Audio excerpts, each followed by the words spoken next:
The Dear Agency specializes in helping you understand your coverage before you need it. We offer all lines of personal and commercial insurance, including auto, home, and life. Contact Dawn Dear at 210-507-2169 and visit us at 7529 North Loop 1604 in Live Oak, Texas, or farmersagent.com/ddear.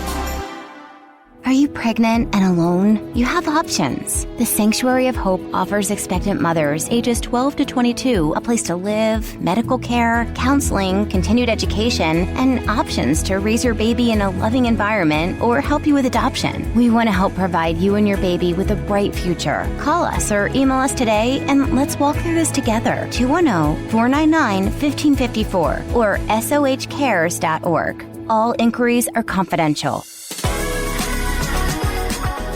You are listening to I Am Refocused Radio with your host, Shamaya Reed. This show is designed to inspire you to live your purpose and regain your focus. And now, here's your host, Shamaya Reed.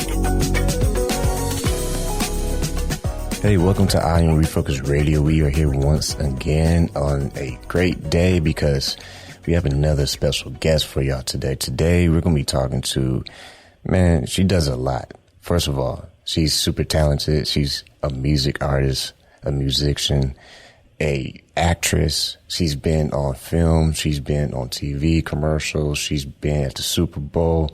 You're going to know a lot about Miss Maria. Her name is Maria Katre, and she's going to be talking about all the great things that she's been doing. And she's from LA. So without further ado, I want to welcome you to the show, Maria, and say, how you doing? Thank you so much. I'm doing good. Thanks for having me. Now, I could spend at least, 5 more minutes talking about your bio. That's so sweet. But I just want to hurry up and introduce you to the audience and have you voice it and tell the audience a little bit about yourself. Okay, perfect. Wow. How can I keep this very short? I'm from Ypsilanti, which is a small town outside of your Detroit area, close to Ann Arbor, Michigan.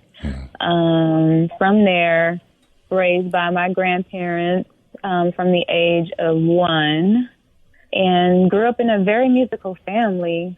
Somebody's out doing something, either playing or singing. So I just always kind of gravitated to the music type of realm, and that was just what I like to do. And my grandmother kind of helped nurture that gift that I had, and instilled in me that I can do it, but I have to practice. So she was really hard on me growing up. I didn't want to practice. I would always have to practice before anything, playing outside, take your instrument in the basement and go practice. And when you're done, you can go outside, that type of thing. And I went to college in Tallahassee, Florida, FAMU, and Historical Black College. I don't know if any Rattlers are listening, but I went to school there and graduated 2008, and then moved to LA to pursue acting. I had kind of already put music aside because I was like, no, I'm going to do acting. They told me I can only do one thing. And I was like, I'm going to do acting. Moved out here, hit the pavement, 2009, like right when the economy kind of like crashed. That year was like crazy. But I moved out here and pursued acting only for like 3 years straight and felt incomplete. I didn't feel like I was serving my purpose, here. And I just remember like waking up one morning and was just like, go back to the things that you did, your first thing that you loved, and that was music. So I actually went back to school because I hadn't played in years. I didn't even read music then. I couldn't remember how to, you know what I mean? So I went back to school, and I'm so glad I did. Like, I had to start from scratch in a way, and learned more things than I thought I'd ever learn. Theory, music theory, different types of classical piano, because I didn't play that in school, Got back into jazz band, and that's kind of when the blessings started flowing my instructor in the program out here at the Herb Alpert Music Academy. I studied there, got like a full ride. I didn't have to pay, so I studied there. But my instructor, fast forward, she ended up being the one to get me the opportunity to play with Beyonce at the Super Bowl, because she knew someone that played for her. And they were like, hey, you know, we're looking for Black women that can dance. I was like, I don't know about that, but I could play, you know. So I never forget, I went in, it was like January 2016, and I thought I was just going to go and audition.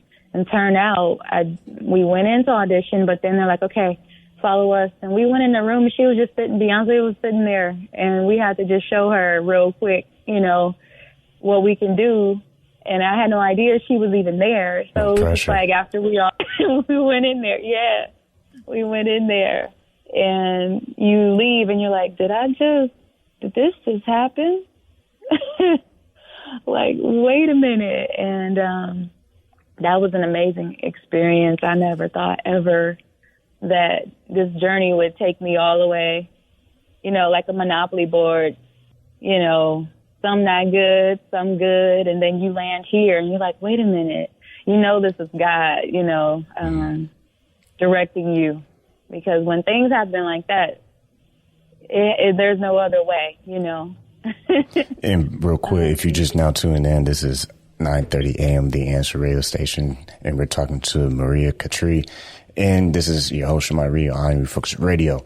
Man, we gotta dive deeper into that whole Super Bowl experience, because for the audience listeners out there, we're talking about the Super Bowl in 2016. So that whole experience, right? You talked about how you had to, on the spot, just kind of do your thing in front of Beyonce. Were there other judges in the room with her, or was it one of those things where it's just like she just knew right away if you're a good fit or not? So she had her dancers in the room with her, like her main core dancers, which are, I think, Ashley. There was Kimmy, you know, the main ones that go on tour with her, but there were no other judges. Her music director brought us in. So initially, her music director, Derek Dixie, we played for him in a room. So I got a chance to meet some other female musicians that were also Black. And I was just like, wow, you guys all out here in LA? I had no idea, you know. And it was like, everybody was like, hey, you know. And we had to learn this quick little, like, choreography to go. And I thought we were just going to go into another room to, like, work on it more, you know, because I was like, I need a little bit more time. And he was like, okay, y'all, follow me. And I know we signed an NDA when we arrived, which is normally what you do. You have to sign an NDA, can't speak about anything. And we went into that room, and there she was, just sitting there, and it was just really weird. I think my heart fell on the floor right before that. And, you know, they were warm. Like, it was no, like, okay, you're out. Okay, we want you. It was none of that. It was just she wanted to see how we all looked, you know, briefly. And that was it. And then fast forward to now, the music director contacted me in 2018. And I remember I was at my side job, you know, side job blues, but we got to do it. And he called me. He was like, what you doing? And I already knew. I was like, whenever you get a call from Derek, it's either it's amazing or he just got a question. And I already knew it was something like freaking amazing, you know. And we were in rehearsals for Coachella for like a month and a half, 7 days a week. Wow. And that was the hardest. That was harder than Super Bowl, because Super Bowl wasn't that many of us, and it was all of us women, you know. But this was a whole nother thing. And if you can make it through something like that, then you can do anything. The rehearsals were intense. The choreography was intense. and you had to do it while playing your instrument. Mm-hmm. So that was a whole nother, like, wow. It's not like they're playing like a music track where you can just kind of like fake it. No, we were playing. Yes, we were playing, and of course, just like traditional marching band, if your lips get tired, because playing a brass instrument, your lips will really get fatigued, really, especially fast, we kind of, if you get tired, then, you'll ease off a little bit, and someone else, because we're such a big band, someone else will pick you up, that type of thing. But no, everybody was playing. And if you're just now tuning in, this is ideaI Radio right here on 9:30 a.m. The Answer. And we're talking to Maria Katre and all about the great things that she's been doing, not just in film, but in music. And also, I want the audience to know, because if people for some reason don't know anything about Beyonce because they sleep underneath a rock like Patrick, that's okay, because everyone do know the name of, number one, the platform MTV, and also Taylor Swift. They know that name. In 2014, you also had an awesome opportunity to have a music performance on stage. Talk to us about that situation. Oh, yes. Oh, my God. Thank you. Because I saw you on TV, man. I know. That was like the first thing. I'm so sorry I forgot that. Thank you. So that was my first, I guess, performing in front of like thousands of people, like, experience. And that kind of like ignited, like, oh my God, I want to continue doing this. So I got that from my agent at the time. I'm no longer represented by that agency, but they were looking for female musicians. Taylor had a vision of having all women band behind her for this performance. This was her 1989 album that came out that year, with Shake It Off. Shake It Off was the hit that came out from that album, the first single. And this thing, I went in prepared with what they kind of told me. I hadn't heard Shake It Off yet because they didn't let us like hear it until we actually got there and signed, the NDAs again. But I was prepared with the music that they sent us. And I remember going in, and her music director was just like, you guys ain't playing? And I was like, really? I'm already like prepared. He was like, well, we already have like a track, but if you want to play over it, like you guys can play over it. It's pretty much up to you. This is mainly about like choreography and that type of thing. So they do that. And I want to express that it's not like a bad thing, because normally when you have live performances like that, they want to make sure that the sound is on one accord and crisp. Yeah. So you will have like really good experienced musicians playing two tracks.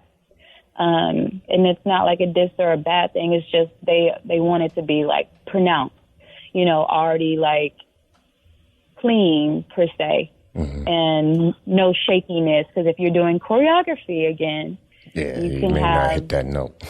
Right. Or like, it could be like out of tune because the room is warm or cold. There's just so many factors. So yes, they want experienced musicians to kind of play and mime the real thing. So that was what we did. But I also got an opportunity to meet another musician, and who we're now friends. She's a famous jazz musician, Jessie J. She plays saxophone. So she and I are good friends from that performance. And we both were like, well, we already worked hard. We're playing. Like, we ain't about to mind this one, That was a great experience. Taylor was just warm and kind. her mom made us, I think during that time, caramelized bacon was the thing that summer. So her mom made us like this caramelized bacon. They're from the South, you know. They had all the like really good food, and they brought it to like rehearsals and stuff. And it was a good experience, and it was thousands of people. Thousands. And you know, not just anybody gets to meet Beyonce and Taylor Swift. So congratulations for you to beat a lot of people out there who, number one, wish they could have went to a Super Bowl. I mean, you didn't just go, you actually performed. That's pretty good. Halftime show. And then everyone knows about MTV Awards and all that stuff. And you weren't just like going there. You were actually on stage with Taylor Swift. When you see all that, I mean, that's big time. I don't care what nobody say. That's big time for you to accomplish those things. What is it like? Because, you know, someone listening to this show is going to be like, wow, like, what was that experience like? Were you nervous when you were, you know, when it was time to perform? Or were you just like, man, this is just another gig. I'm going to do my thing and make everybody proud? Oh, my God. No, I was nervous. I was really, really nervous. But I knew that once we got into our thing, you know, in terms of, like, the performance itself and everybody working on one accord, that the nerves will kind of go away. But no, like, my heart was probably about to, like, fall out again. I mean, those are some big names. I mean, you know, these are artists that are making hit songs, and you have a great opportunity, or you had the great opportunity to pretty much be not just in the same room, but working together, you know, helping them and their team put out a great product. Exactly. Yeah. It was, I think more so because I think for Taylor, you see all of the, during that time, that was my first thing, you know, so you see all of the, like, actors and musicians out in the audience as if this isn't an award. It was an award show, you know, and so that was another thing. But then you have all of her fans that are, like, at the stage going crazy. So I think the layer of fans helps because you couldn't really see, you know, the actual stars and stuff. And so, you know, in my mind, I'm just like, let me do the best I can, because if you stay in your head too much, you will make a mistake, and you can't really stay in your head that much. You just gotta, you know, make sure you're ready, go out there and do the best you can. Because the minute you kind of get in your head and start thinking, oh, I wonder if I'm blah, blah, blah, or this and that, you'll make a mistake. And that's fine if you do. I don't want to, like, make it seem like it's not good to make a mistake. But staying out of your head is key to these performances, because you don't want to faint. It could be really hot. You know, you don't want to fall. And then, hey, there's a meme of you all over. You know, this person fell, you know, they will make a meme real quick. Oh, yeah. I mean, you don't want to be crying because I can't say on radio, but, you know, that superstar that everyone made famous, you know, the cry face. Yeah, everyone knows that. Just Google it because, yeah. Clue, he plays basketball, but I can't say the name. Okay.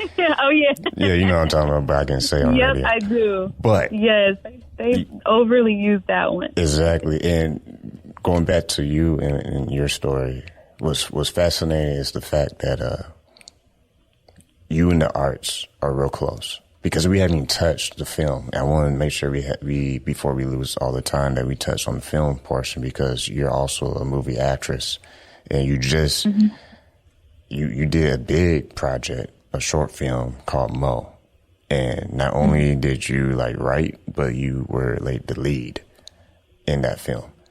So tell the audience about that project, and just so everyone knows, this wasn't her first time like in like movie projects. Like, she's been doing acting and all that stuff way back.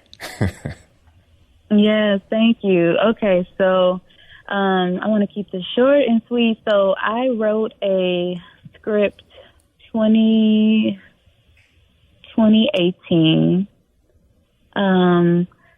Because you get tired. Also, like in being out in LA, sometimes you get tired of grinding and waiting for opportunities, right?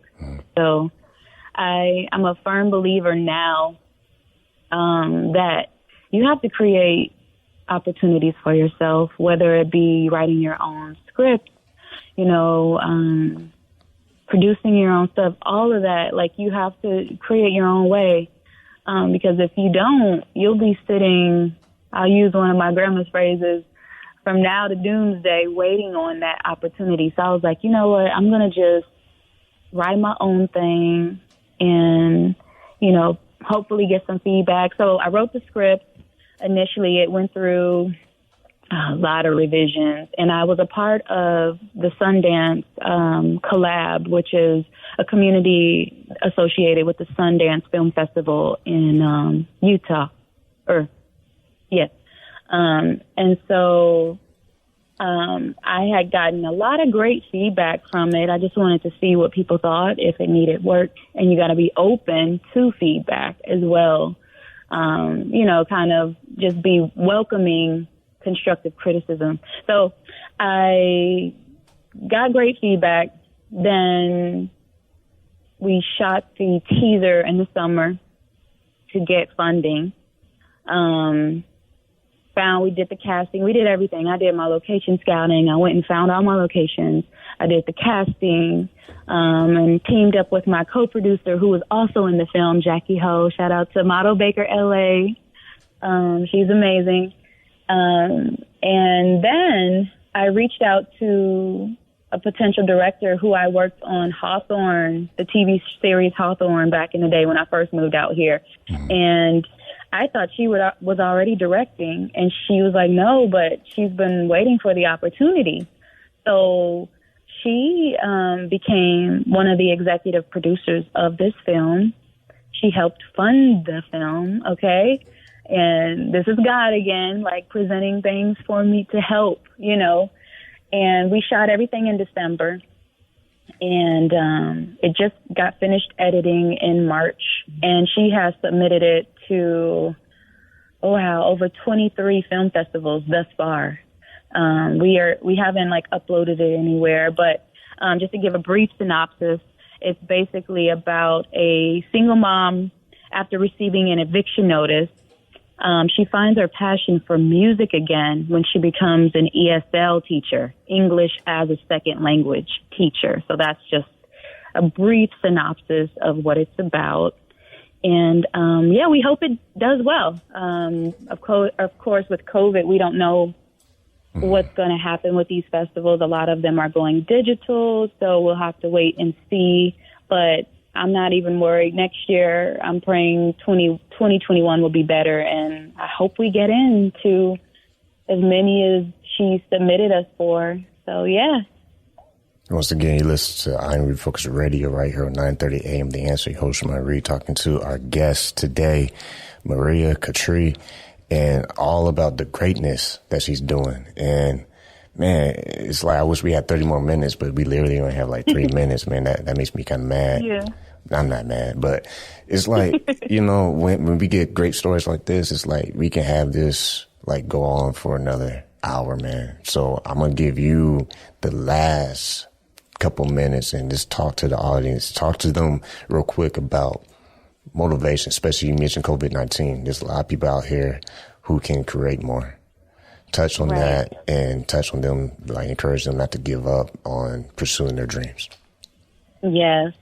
So real quick, I just want to say, I know during this time, a lot of uncertainty, we don't know what's going to happen, but I would say still now's the time to work on the things that you've been wanting to work on. We have time, downtime, and that's kind of what I'm doing. So use this time wisely. Use it wisely, and just work on them projects that you always wanted to try. Now is the time to just start. And then I would also say to people, don't do things for likes. Don't, you know what I mean? Mm-hmm. If something brings you joy, you know what I mean? Like music brings me joy, and that's what, you know, is going to be my saving grace forever. That's what you should grab onto. Don't try and do things for, attention from others and that type of thing, because you'll continuously go down a rabbit hole. So joy is key. I would really want to reiterate that. And you have to work hard. Nothing's going to come overnight. I'm still learning. I'm still getting better at what I want to do, you know, vocally, musically, and I'm open to learn. I'm open to criticism. I'm open to all of that because I'm going to be the best that I can be. But grabbing onto joy is key. Keep that with you. Well, I'm not even going to touch that. I'm just going to say, y'all make sure y'all remember her name, Maria Katre. You can go to mariakatre.com. That's MariaKatre.com. Like I said, I hate saying goodbye, especially when it's really great content like this. It's like, man, can I just squeeze this for another 30 minutes? But man, we have to let you go, but we definitely going to have you back on because I expect you to do great things. And thank you. This is not the last time people want to hear about your name. Thanks so much. Thanks, Shemaya. Thanks for having me. So once again, like we say on every single show, keep God first, stay focused, and peace.